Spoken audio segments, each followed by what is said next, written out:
እሺ እግዚአብሔር እናመሰግናለን። እንደምን ከረማችሁ? እግዚአብሔር እናመሰግናለን። ለቤዛ ይዘምራለሁ። እግዚአብሔር ይባርካችሁ። በእውነት እግዚአብሔር ያላደረገልን ነገር የለም። እግዚአብሔር ባርኮናል። እግዚአብሔር ረድቶናል። ከዚህም የተነሳ በፊቱ እንድንገኝ እሱንም እንድናመልክ ብቻ ሳይሆን እሱንም እንድናገለግል ምርጥ ህዝቦች፣ ለርስቱ የተለየ ህዝቦች አድርጎናል። እግዚአብሔር ጌታ እናመሰግናለን። እንግዲህ ከአሁን በፊት የሰበኳቸውን አንድ ሁለት ስብከቶች ታስታውሳላችሁ። ወደ ማጠቃለያው የመጽሐፍቶቹን ማጠቃለያ ጭብጥ ሀሳብ እየተናገርኩ ነው ያለሁት። ዛሬም በዚያው አይነት ሁኔታ ነው የምቀጥለው። ማጠቃለያ ስላችሁ ምንድን ነው? መጀመሪያ እንግዲህ በተለይ የጳውሎስ መልእክቶች መጀመሪያ እግዚአብሔር ለእኛ የሰራውን ስራ ለእኛ ያደረገውን እግዚአብሔር በምሕረቱና በቸርነቱ በጸጋው ብርታት እኛን ያዳነበትን እኛን ወደ ዘላለም ሕይወት ያመጣበትን እኛን ለማዳን የከፈለበትን ዋጋ ያሳይና በመጨረሻ ግን እንዲህ ከሆናችሁ እንዲህ ከተደረገላችሁ አሁን ደግሞ እናንተ ደግሞ ለዚህ የምትሰጡት ምላሽ ምንድን ነው እያለ ነው ሁልጊዜ በመልእክቶች ውስጥ። ባለፈው ኤፌሶንንም ስንመለከት እንዳየነው ማለት ነው። እና በዚያው መንገድ ነው ዛሬም እንግዲህ የተለወጠ ሕይወትና እውነተኛ አምልኮ ሮሜ ምዕራፍ 12ን ከቁጥር 1 እስከ 3 ያለውን ክፍል ነው የምንመለከተው። እንደተለመደው እንግዲህ ለቃሉ ክብር፣ ለእግዚአብሔር ቃል ክብር ሁላችንም ብድግ ብለን ቆመን አብረን እናነብና እንጸልያለን።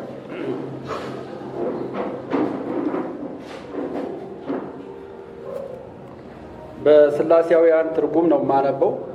እናንተ ከያዛችሁት ጋራ ምናልባት ትንሽ ልዩነት ሊኖረው ይችላል። ስለዚህም ወንድሞቼ ሆይ በእግዚአብሔር ርኅራኄ እኔ ለምናችኋለሁ፣ ያም እናንተ የራሳችሁን ሰውነት ሕያው ቅዱስ እግዚአብሔርን የሚያስደስት መስዋዕት አድርጋችሁ እንድታቀርቡ እርሱም ማስተዋል ያለበትን አገልግሎታችሁ ነው። ይህንንም ዓለም አትምሰሉ፣ ነገር ግን በአእምሮአችሁ መታደስ ተለወጡ፣ እናንተም መልካም የሆነውን ተቀባይነትም ያለውንና ፍጹም የሆነውን የእግዚአብሔርን ፈቃድ ምን እንደሆነ እንድታረጋግጡ ነው። ለእኔም በተሰጠኝ ጸጋ በኩልም በእናንተ መካከል ላለው ሰው ሁሉ እኔ እናገራለሁ፣ ማሰብ ከሚገባው በላይ ራሱን በጣም ከፍ አድርጎ እንዳያስብ፣ ነገር ግን እግዚአብሔር ለእያንዳንዱ ሰው እንዳካፈለው የእምነት መጠን በጤናማ አእምሮ እንዲያስብ ነው። እንጸልያለን። ቅዱስና ዘላለማዊ የሆንክ እግዚአብሔር ሆይ ዛሬም ደግሞ እግዚአብሔር ሆይ በፊትህ ተገኝተናል። ልናመልክህ ጌታ ሆይ፣ ልናገለግል፣ እርስ በርስ ደግሞ ልንመካከል፣ ልንተያይ እግዚአብሔር ሆይ በአንተ ፊት በዚህ በተቀደሰች ቀን በዚህ ሰንበት ጌታ ሆይ በፊትህ ተገኝተናልና መገኘታችንን እንድትባርክ እንለምንሃለን። እግዚአብሔር ሆይ የቃልህን እውነት የቃልህን ጌታ ሆይ መገለጥ እግዚአብሔር ሆይ ለእያንዳንዳችን እንድታበራልን እንድታሳየን መንፈስ ቅዱስህ በእያንዳንዳችን ላይ እንዲረብብብን እንለምንሃለን። ማስተዋል እንደሚገባ ማስተዋል እንድንችል መረዳት የሚገባንን ለሕይወታችን ለነፍሳችን የሚጠቅመውን ነገር ጌታ ሆይ አንተ እንድታቀብለን እንለምንሃለን። ስለ ሁሉ ክብር ለአንተ ይሁን፣ በጌታ በኢየሱስ ክርስቶስ ስም አሜን።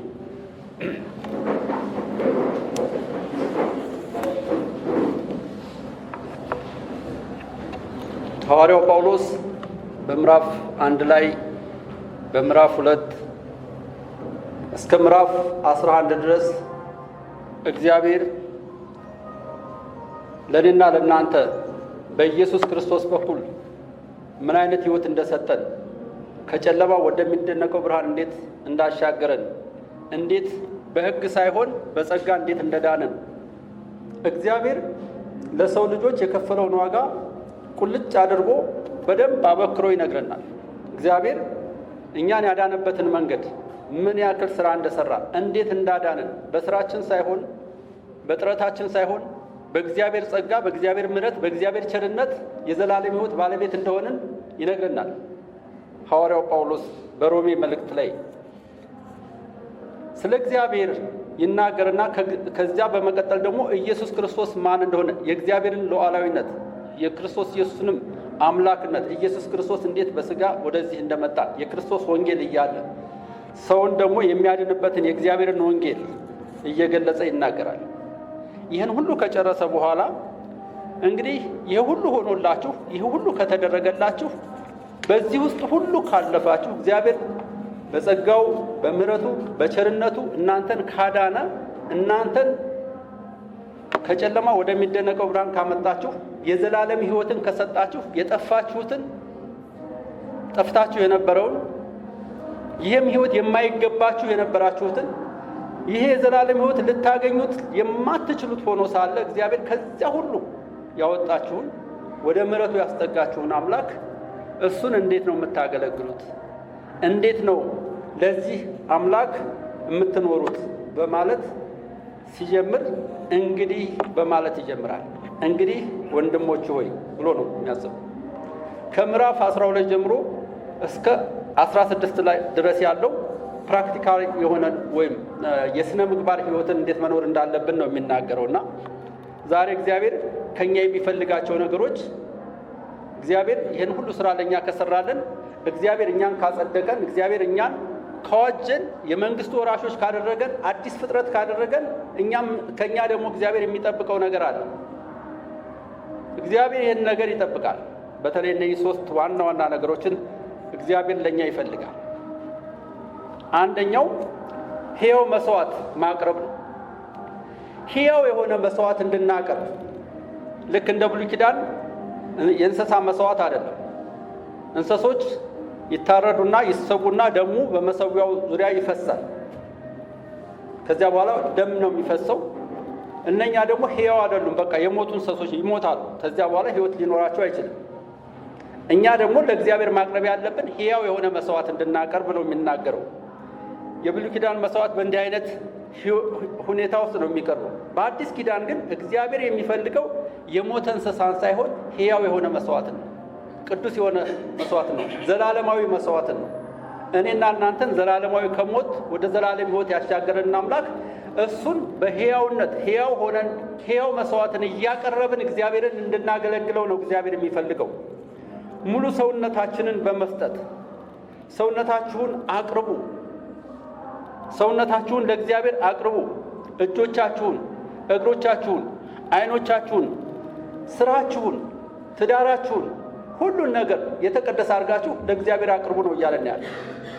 ሕያው የሆነ መስዋዕት ይህ ነው። ሰውነታችሁን አቅርቡ ሲል መንፈሳችሁን፣ ነፍሳችሁን አይደለም እያለ ያለው። ሰውነታችሁን ለእግዚአብሔር አቅርቡ።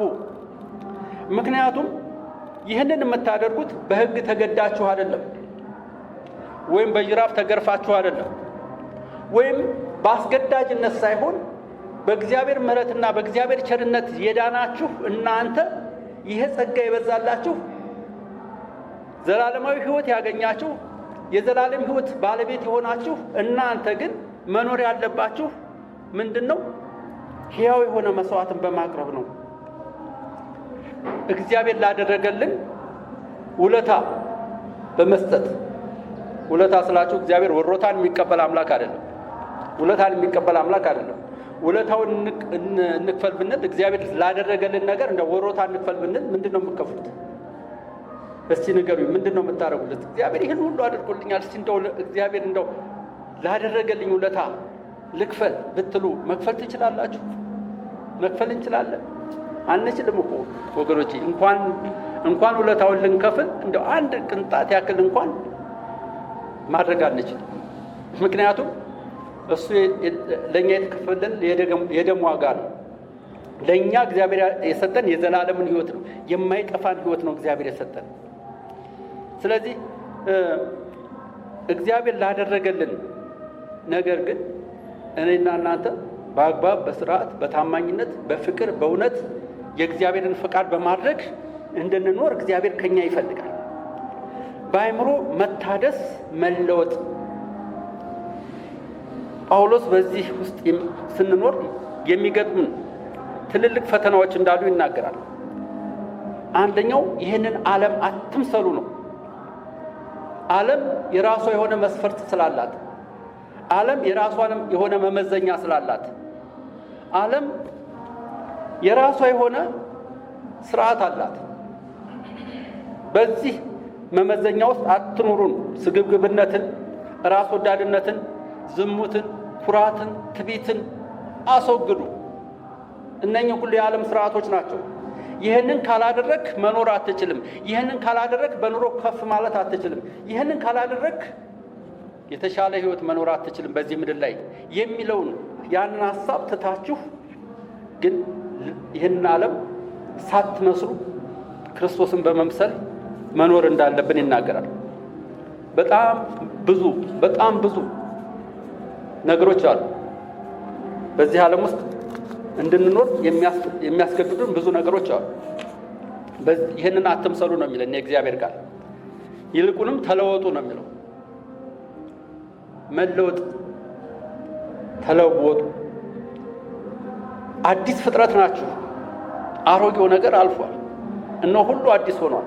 አዲስ ፍጥረት ናችሁ ሲል የተለወጠ ህይወት ተለወጡ ነው እያለ ያለው። እንድንለወጥ ነው የሚነግረን። ተለወጡ። በተለይ በበኩር ጽሑፉ ወይም በግሪኩ ሜታሞርፌሲስ ነው የሚለው።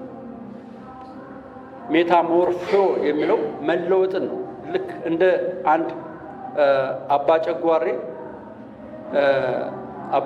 ታውቃላችሁ? አባጨጓሬ የሚባለውን እንስሳ ከኤግ ይጀምራል። ኤግ አለ፣ ከዚያ ደግሞ ላርቫ አለ፣ ቀጥሎ ምን አለ? ፑፓ አለ። ተፑፓ ደግሞ ምንድነው? አደልት ይሆናል። ከዚያ በኋላ አባጨጓሬ ሳይሆን የሚሆነው ምንድነው? በጣም ደስ ቢራቢሮ ነው የሚሆነው። ይሄ ምን ይባላል? በሳይንሱ ኮምፕሊት ሜታሞርፎሲስ ነው የሚባለው።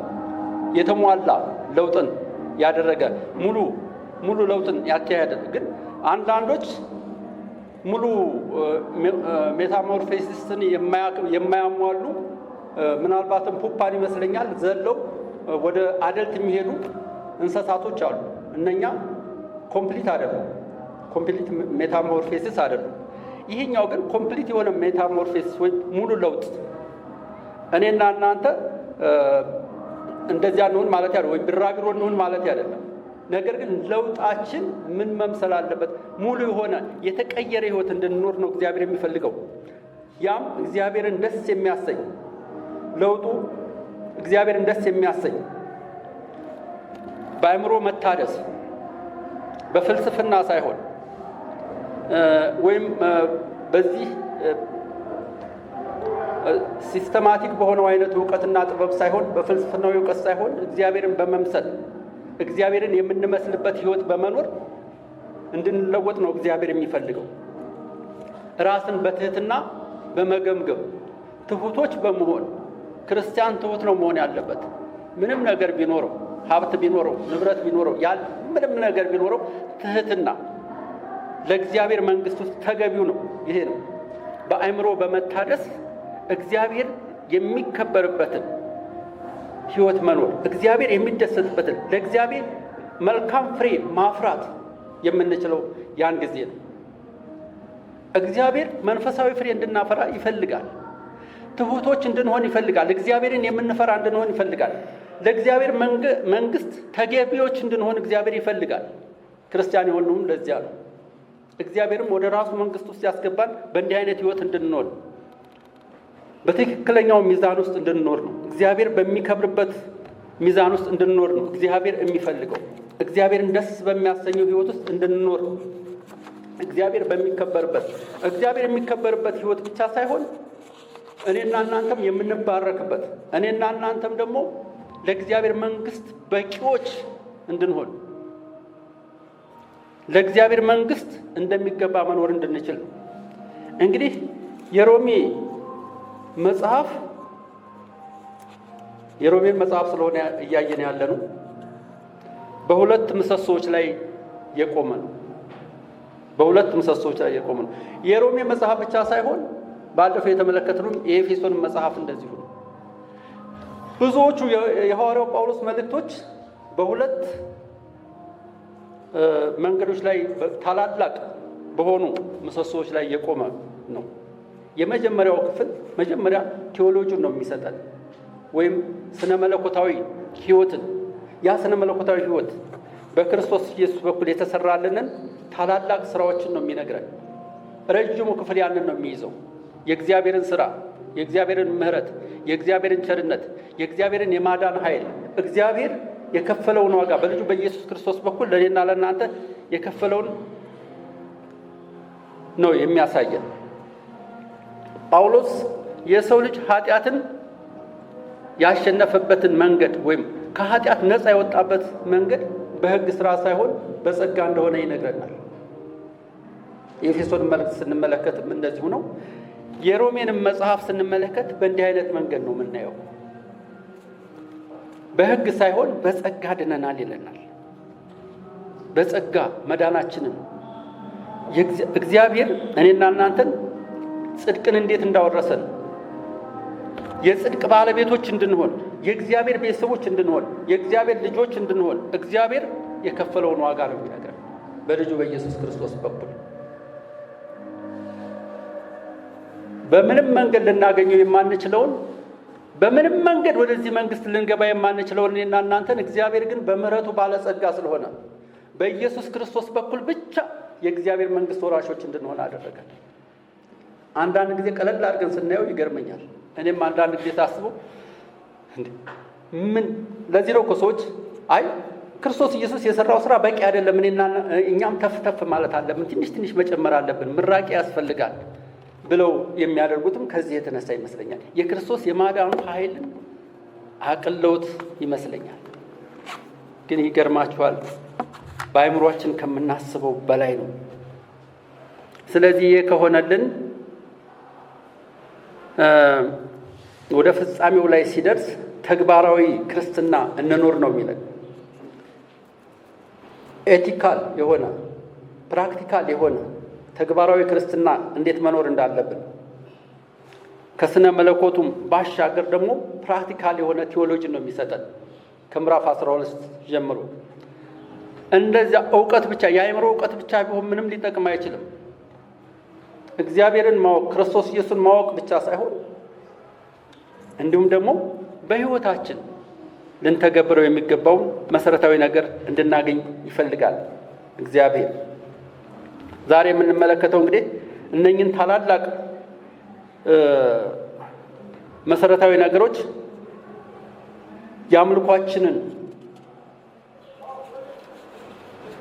አምልኳችን ከእንስሳት መስዋዕትነት ወደ ሕያውነት እንዴት እንደሚሸጋገር ነው።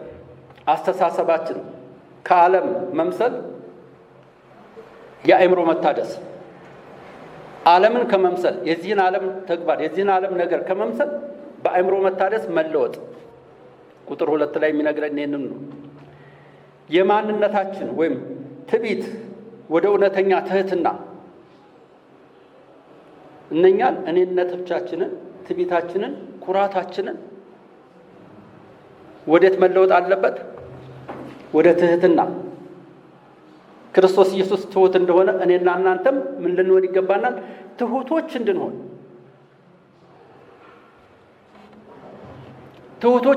እለምናችኋለሁ እያለ ነው ሐዋርያው ጳውሎስ እየተናገረ ያለው። እንግዲህ ወንድሞቼ ሆይ ሰውነታችሁን እግዚአብሔርን ደስ የሚያሰኝ ሕያው ቅዱስ መስዋዕት አድርጋችሁ ታቀርቡ ዘንድ በእግዚአብሔር ርኅራኄ እለምናችኋለሁ።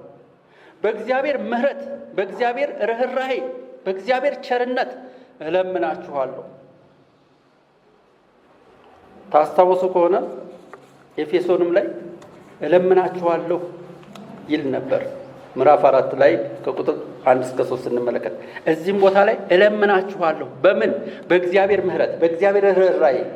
የእግዚአብሔር ርኅራኄ፣ የእግዚአብሔር ቸርነት፣ የእግዚአብሔር ፍቅር ለእኔና ለእናንተ ያደረገው ምን ያክል እንደሆነ ስለምታውቁ በዚህ ርኅራኄ ነው የምለምናችሁ ይላል። በዚህ ነው የምለምናችሁ።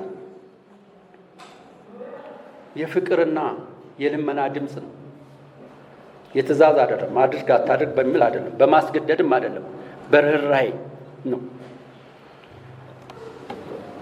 የእግዚአብሔር ርኅራኄ ምን ያክል ነው ለእኔና ለእናንተ ይበዛልን? ክርስቲያናዊ ሕይወት የፍርሃት ሕይወት ሳይሆን የፍቅር ሕይወት ነው። የመታደስ ሕይወት ነው። እግዚአብሔርን የማክበር ሕይወት ነው። እግዚአብሔር የሚከበርበትን እኔና እናንተ የምንባረክበትን አይነት ሕይወት መኖር ማለት ነው የክርስትና ሕይወት። ምክንያቱም እግዚአብሔር ከኃጢአት ፍርድ አድኖናል። ከዘላለም ቁጣ አድኖ የእግዚአብሔር ልጆች አድርጎናል። የጠፋን ነበርን፣ ፈልጎ አግኝቶናል። የባዘንን ነበር፣ ባዛኞች ነበርን። ሕይወት አልባ ነበርን፣ ሕይወት የሌለን ነበር። ከመንግስቱ ውጭ የነበረን ሰዎች ነን። ለዚህ እድልም የማንበቃ ነበር። እግዚአብሔር ግን ከጠፋንበት ፈልጎ አድኖ የመንግስቱ ወራሾች አድርጎናል። የእግዚአብሔርን ርኅራኄ፣ የእግዚአብሔርን ምሕረት፣ የእግዚአብሔርን ርኅራኄ ያስተዋለ ልብ፣ ያስተዋለ አይምሮ ለእግዚአብሔር መንግስት እንዴት መገዛት እንዳለበት ያስባል። ለአንድ ሰው የሆነ ፌቨር ላደረገላችሁ፣ የሆነ መልካም ነገር ላደረገላችሁ ሰው መቼም መልካም ሰዎች ከሆንን ውለታም ማንረሳ ከሆንን ለዚያ ሰውዬ እንደው ምን ላደርግለት ማለታቸው አይቀርም። ምንድን ነው የማደርግለት ለዚህ ሰው? ይህን አድርጎልኝ እንደው ትንሽ ነገር እንኳን ብትሆን የሆነ ስጦታ ባደርገው፣ የሆነ ነገር ባደርግለት እንደው ትንሽ ለእኔም ጥሩ ነው ትላላችሁ እና ለዚያ ሰው ያላችሁ ፍቅር። ጌታ ግን ላደረገልን ለምህረቱ፣ ለቸርነቱ፣ ለከፈለው ዋጋ የምንከፍለው ነገር ምንም ነገር ባይኖረንም ግን በቅድስና እንድንኖር፣ በታማኝነት እንድንኖር፣ በተለወጠ ሕይወት እንድንኖር እግዚአብሔር ይፈልጋል። እስቲ ራሳችንን ጠይቅ። ለእግዚአብሔር የምንከፍለው ምንድን ነው? በአስገዳጅነት ነው ወይስ በምህረቱ? ሰውነታችሁን መስዋዕት አድርጋችሁ አቅርቡ። ሰውነታችሁን መስዋዕት አድርጋችሁ አቅርቡ። ስጋችሁን መስዋዕት አድርጋችሁ አቅርቡ። እዚህ ቦታ ላይ ነፍሳችሁን፣ መንፈሳችሁን አይልም፣ ስጋችሁን። ሐዋርያው ጳውሎስ በዚያን ጊዜ በተለይ የኖስቲሲዝም አስተምሮ በጣም እየተስፋፋ በነበረበት ጊዜ ስጋ ሁሉ ምንድን ነው ይባላል? ስጋ ሁሉ እርኩስ ነው፣ መንፈስ ሁሉ ደግሞ ምን ነው? ቅዱስ ነው የሚል አስተሳሰብም ስለነበረ፣ ስለዚህ እንደዚህ አይደለም ነገሩ። ስጋ ሁሉ እርኩስ አይደለም፣ መንፈስ ሁሉ ደግሞ ቅዱስ አይደለም። እርክስት ሥላሴ አለ እንደሚለው ወንድማችን ምኒልክ፣ እርክስት የሆነ መንፈስም አለ። ነገር ግን ስጋም ደግሞ ሊቀደስ ይገባዋል። ስጋም ደግሞ ስጋችሁ መቀደስ አለበት፣ ሰውነታችሁ መቀደስ አለበት ነው እያለ ያለው። አይኖቻችን በምናያቸው ነገሮች እንዳንማር ወይም መጥፎ ነገሮች ወይም እርኩስ የሆኑ ነገሮችን እያየን በዚያ ውስጥ እንዳንታለል ወይም ወደዚያ አስተሳሰብ እንዳንመጣ፣ በተለይ ሶሻል ሚዲያው የሚያቀርብልን ብዙ እርኩስ የሆነ ነገር አለ። ያንን እያየን በዚያ ውስጥ እንዳንባዝን ወይም እንዳንባክን፣ ከዚያ ውስጥ እንድንወጣ፣ መልካም የሆነውን ነገር እንድናይ፣ አይኖቻችንም እንግዲህ አይን ስጋ ነው አይደለ? መንፈስ አይደለም። እጆቻችንን የምንሰጣቸውን የምናደርጋቸውን ማቴዎስ ወንጌል ላይ እጅህ የኃጢአት ምክንያት ቢሆንብህ ቆርጠህ ጣለው፣ ምክንያቱም ሁለት እጅ ኖሮ ወደ መንግሥተ ሰማያት የምትገባ አንዱን ይሄን ለኃጢአት ምክንያት የሆነብህን እጅህን ቆርጠህ ጣለው ይላል። ያ ማለት ይህን እጅህን ቆርጠህ ጣለው ማለት አይደለም። ቀኝ እጅህን ግን ለዚህ ለኃጢአት ምክንያት የሆነብህን ኃጢአትን እንድትሰራ ክፋትን እንድታደርግ ለዚያ ኃይል የሆነብን ለዚያ ምክንያት የሆነብን ያን ጠንካራውን ነገር አስወግደው ወይም ያን እንዳታደርግ ራስህን ግዛ፣ ራስህን ተቆጣጠር ወደሚለው ሐሳብ ነው የሚያመጣውና ስለዚህ እግሮቻችንን ወደ ክፋት እንዳይሄዱ፣ ወደ መጥፎ ተግባር እንዳይሄዱ፣ አንደበታችንን ከሐሜት፣ ከክፋት፣ ከውሸት ጓደኞቻችንን ከማታለል፣ ሌላውን ከመጉዳት፣ ከዚህ ሁሉ ነገር እንታቀብ አለብን። ሰውነታችሁን ማቅረብ ያለብን ሕያው ቅዱስ መስዋዕት አድርገን ማቅረብ ያለብን በእንዲህ አይነት ሁኔታ ነው። ስለዚህ ሕያው የሆነ መስዋዕት ስናቀርብ ሁለንተናዊ የሆነ መስዋዕትን፣ ዘላለማዊ የሆነ መስዋዕትን፣ እግዚአብሔር የሚከብርበትን መስዋዕት ልናቀርብ ይገባናል ማለት ነው። በአምልኮአችን ውስጥ መዘመር፣ ሃሌሉያ ማለት እግዚአብሔር ይመስገን ኢየሱስ ጌታ ነው ማለት ብቻ አይደለም። ግን ሁልጊዜ እግዚአብሔር የሚከበርበትን ነገር ለማድረግ መትጋት ይኖርብናል ማለት ነው። ሕያው ቅዱስና ደስ የሚያሰኝ መስዋዕት በብሉይ ኪዳን ታስታውሳላችሁ አይደለም? ለእግዚአብሔር የሚቀርበው መስዋዕት ደስ የሚያሰኝ መስዋዕት እንዲቀርብ እግዚአብሔር ራሱ ያዝ ነበር። የሚቀርበው መስዋዕት ደስ የሚያሰኝ መስዋዕት ነው። ከእንስሳም ከእጽዋትም ከምንም የሚቀርበው መስዋዕት እግዚአብሔርን የሚያስደስት መስዋዕት እንዲሆን ያዝ ነበር። ካህናቶቹ በዚህ አይነት ሁኔታ ነበር መስዋዕት የሚያቀርቡት። ዛሬ ግን ይሄ ሕያው መስዋዕት ደግሞ ሁልጊዜ በየዕለት ሕይወታችን እግዚአብሔርን ደስ የሚያሰኝ ሕይወትን እንድንኖር ነው እግዚአብሔር የሚፈልገው። ቅዱስ የሆነ መስዋዕትን እንድናቀርብ ነው እግዚአብሔር የሚፈልገው። ሕያው መስዋዕትን እንድናቀርብ እግዚአብሔር ይፈልጋል። አንድ ጊዜ የዳነ ሰው ለእግዚአብሔር ሐሳብና ለእግዚአብሔር ፈቃድ እየተገዛ በየዕለቱ እግዚአብሔር የሚከበርበትን፣ እግዚአብሔር የሚደሰትበትን፣ ለእግዚአብሔር ደስ የሚያሰኝ መስዋዕት እያቀረበ እንዲኖር እግዚአብሔር ይፈልጋል። ለእግዚአብሔር የተለየ ቅዱስ የሚለው ሁላችንም እናውቀዋለን ብዬ አስባለሁ። ቅዱስ ማለት መለየት ማለት ነው፣ ወይም ሴት አፓርት ማለት ነው። ለአንድ ነገር መለየት ማለት ነው፣ ወይም ለእግዚአብሔር መለየት ማለት ነው።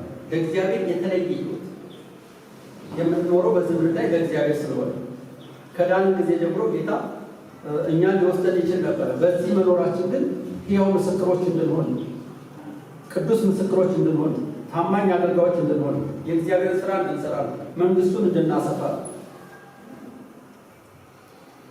እሱም ለአእምሮ የሚመች አገልግሎታችሁ ነው። ለአእምሮ የሚመች አገልግሎታችሁ። አዲሱ መደበኛ ትርጉም በተለይ እንዲህ ይለዋል፣ ይህም በእውነት የምታቀርቡት አምልኳችሁ ነው። በእውነት የምታቀርቡት አምልኳችሁ። አምልኮን ስንመለከት ዛሬ ጠዋት ይመስለኛል ስንማር የሚያልፈው ሊሆን ይችላል። እግዚአብሔር የምናመልከው እሑድ ብቻ አይደለም። እግዚአብሔርን የምናመልከው እዚህ ስንሰበሰብ ብቻ አይደለም። እግዚአብሔርን የምናመልከው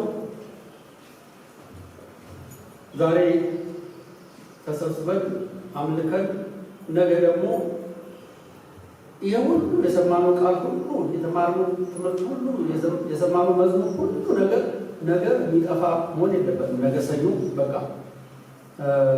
የሚበራና የሚጠፋ አይደለም። ሁልጊዜ ግን እግዚአብሔርን እያመለክን እንድንኖር፣ እግዚአብሔር የሚደሰትበትን አይነት አምልኮ እያደረግን እንድንኖር፣ እሱትና ኦር የሚሆን አምልኮ አይደለም እንድናደርግ እግዚአብሔር የሚፈልገው። በእግዚአብሔር መንግስት ውስጥ መንፈሳዊ ሕይወትና ዓለማዊ ሕይወት የሚባል ነገር የለም። በክርስትና ሕይወት መንፈሳዊ ሕይወት ይችኛዋ መንፈሳዊ ነገር ነች። መንፈሳዊ ነገር ነው የማደርገው በዚህ ቦታ ላይ፣ እዚህ ደግሞ ዓለማዊ ነገር ማድረግ አለብን የሚባል ነገር የለም። ሁሉም ስራ ቢሆን ማንኛውም ነገር በእግዚአብሔር ዘንድ መንፈሳዊ ነው። ይህንን ዓለም አትንሰሩ፣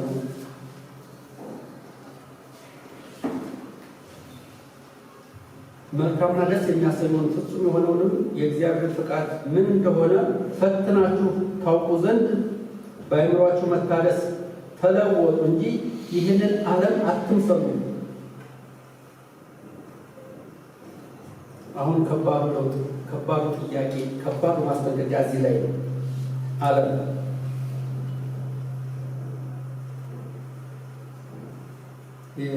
የዚህ ዓለም ገዢ የሚገዛበት ወይም የዚህ ዓለም ሲስተም ያለበት ዓለም ውስጥ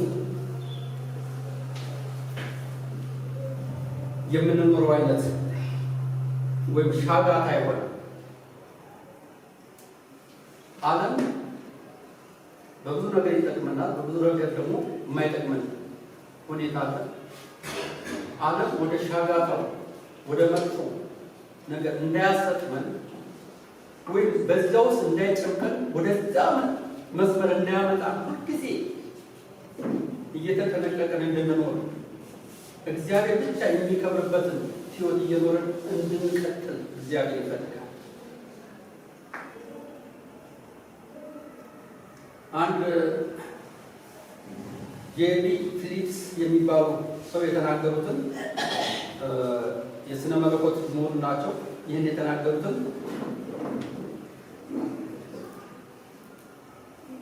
ልንገራችሁ። ስለዚህ በዚህ ላይ ይህን ትርጉም ሲተረጉሙ ዓለምን ስለመምሰል የተናገሩትን ነው።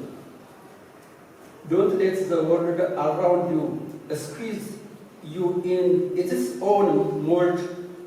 በዙሪያ ያለው ዓለም ወደ ራሱ ሻጋታ እንዲጨምርህ አትፍቀድለት ይላሉ። በዙሪያ ያለው ዓለም ወደሱ ወደ ሻጋታው ዓለም ወደ እግዚአብሔር ወደማይመስለው ወይም ለክርስትና ወደማይመጥ ነው ሕይወት እንዳይጨምር ወደዚያ ውስጥ እንዳያስገባ በዚያ መስመር ውስጥ እንዳያስገባ ተጠንቀቅ። ታዲያ ዓለም እንዴት ነው ወደ እሱ ሲስተም የሚያስገባል? በምን መንገድ ነው ሊያስገባል የሚችለው? በሶሻል ሚዲያ፣ በፊልሞች፣ እንደገና ደግሞ ከአንዳንድ ሰዎች ጋር ካልዋሸ አታተርፉ። በሱቅ ውስጥ ስትሰራ ሆነ ስራ ስትሰራ ካልዋሸ ትርፍ አታመጣም። ካልተመሳሰልክ ወይም ጉቦ ካልከፈልክ በምንም መንገድ ሆን ልታተርፍ አትችልም። ስለዚህ ያንን አይነት ማድረግ አለብን የሚል ስለዚህ ከዚህ ውስጥ መውጣት በአእምሯችን መታደስ እንድንለወጥ ያስፈልገናል። በአእምሯችን መታደስ ዓለምን ከመምሰል መፍትሄው በአእምሯችን መታደስ ነው። በታደሰ ሕይወት መኖር መለወጥ ነው። እኛ አዲስ ፍጥረቶች ነን። ማንም በክርስቶስ ቢሆን ምንድን ነው ይላል መጽሐፍ ቅዱስ? አዲስ ፍጥረት ነው፣ አሮጌው ነገር አልፏል፣ እነሆ ሁሉ አዲስ ሆኗል። አዲስ ፍጥረት መሆናችንን እንረሳለን። ብዙ ጫናዎች ሲመጡ ምናልባት የምንረሳው አዲስ ፍጥረቶች ነን። አዲስ ሕይወት ባለቤት እኮ ነን። ከጨለማ ወደሚደነቀው ብርሃን እኮ የመጣን ሰዎች ነን።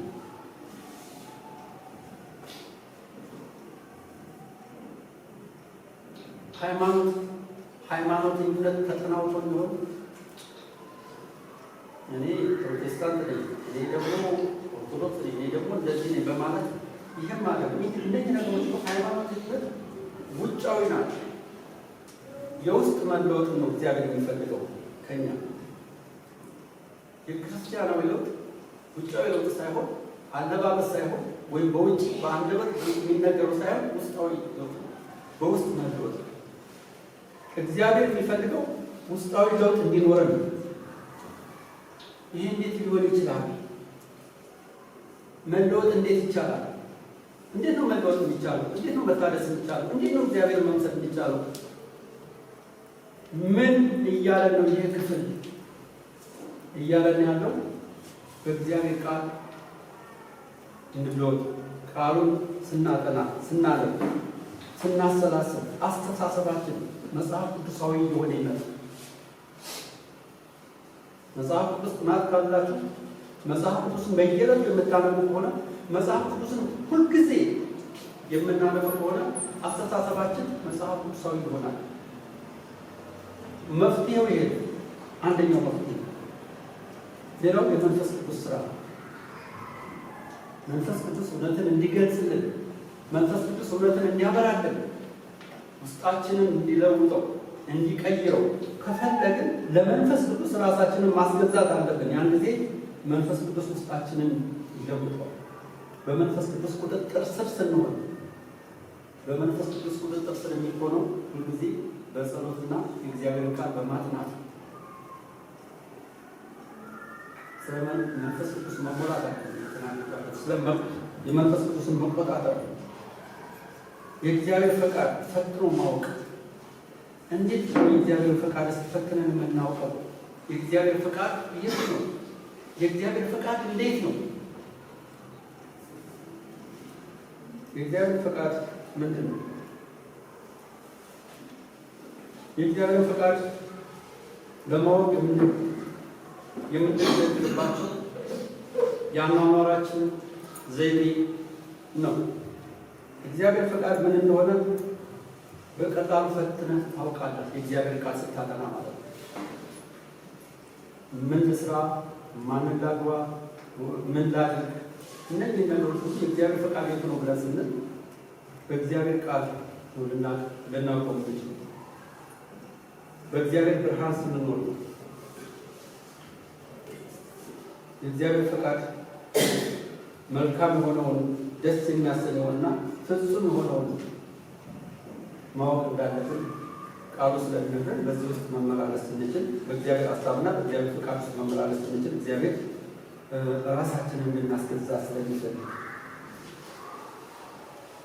በራሳችን ስሜትና በራሳችን ፈቃድ የምናደርጋቸው ነገሮች ሁሉ እግዚአብሔርን የማያስደስቱት ለእኛም አይጠቅሙ፣ ለእግዚአብሔርን መንግስት የሚጠቅም አይደለም። ስለዚህ እግዚአብሔርን ለመምሰል ሁልጊዜ የራሳችንን በእግዚአብሔር ቃል መስተዋትን በአግባቡ እንመዝን። እግዚአብሔር ለእያንዳንዳችሁ በሰጣችሁ እምነት መጠን ራሳችሁን በአግባቡ መዝኑ እንጂ ከሆናችሁት በላይ ራሳችሁን ከፍ አድርጋችሁ እንዳታስቡ በተሰጠኝ ጸጋ እያንዳንዳችሁን እመክራለሁ ይላል ሐዋርያው ጳውሎስ። እስቲ ሐዋርያው ጳውሎስ እንደሚናገረው እንደ እግዚአብሔር ቃል እስቲ ራሳችንን ደግሞ ከሌላው ሰው ጋር ራሳችንን ደግሞ ከእግዚአብሔር ጋር እስቲ እናስተያይ። እንዴት ነው እየኖርን ያለነው? ስለዚህ የተሰጠንን ማስጠንቀቂያ በአግባቡ ልንይዘው ይገባል። ከባድ የሆነ ማስጠንቀቂያ ነው። ከሆናችሁ በላይ ራሳችሁን ከፍ አድርጋችሁ አታስቡ።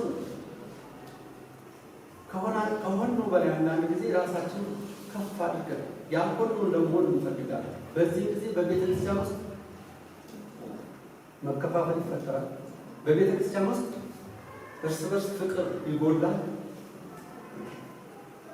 መናናቅ ይኖራል፣ እኔነት ከእኔ ወዲያ ራሳችን እነዚህ ነገሮች ሁልጊዜ ወደ ፍርድ እግዚአብሔር ወደማይፈልገው ሀሳብ ያመጣናልና እነዚህን ነገሮች ማወቅ አለብን ወገኖች። ራሳችንን እንደ እግዚአብሔር ቃል ማየት አለብን። ሁላችንም በተሰጠን አገልግሎት በተሰጠን እምነት እግዚአብሔርን ልናገለግል ይገባናል። የአገልግሎት ትንሽና ትልቅ የለውም። አንዱ ይሰብካል፣ አንዱ ያስተምራል፣ አንዱ ቤት ይጠርጋል፣ አንዱ ይጸልያል፣ አንዱ ስጦታውን ይሰጣል፣ አንዱ ያማክራል። ሁሉም አይነት አገልግሎቶች እንደ ልጆች እኩል ናቸው። ለምሳሌ ከዓይኔና ከጆሮዬ ከእጄና ከእጄ የትኛው ነው የተሻለ ብዙ ስራ ሊሰራ የሚችል? አንዱ ከሌለ አንዱ ሊኖር አይችልም። ሁሉም አስፈላጊ ነው። እያንዳንዳችን በተሰጠን ጸጋ በእምነት በተሰጠን ጸጋ ልናገለግል ይገባል። እግዚአብሔር በሰጠን ጸጋ። ስለዚህ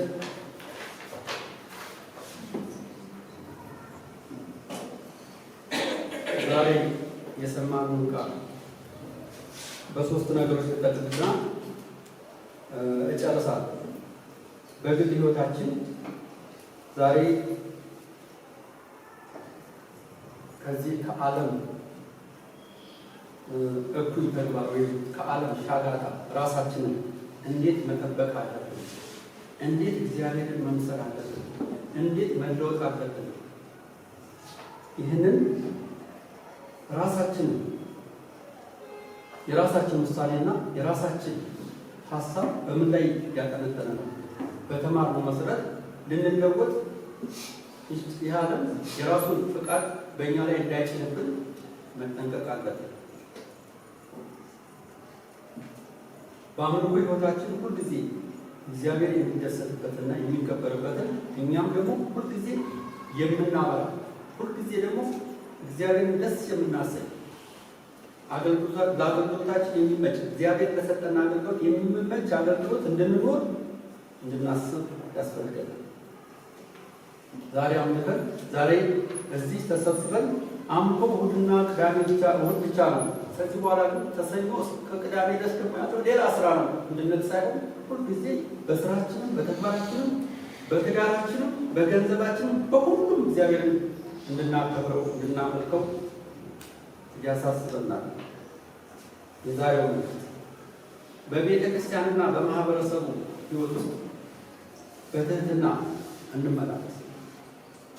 እግዚአብሔር የሚከበረው በዚህ አይነት ሁኔታ ነው። አምልኮ ማለት ይሄ ነው። እርስ በርስ አንድነት፣ እርስ በርስ ፍቅር፣ መተጋገዝ፣ መከናነስ ያስፈልገናል። ስለዚህ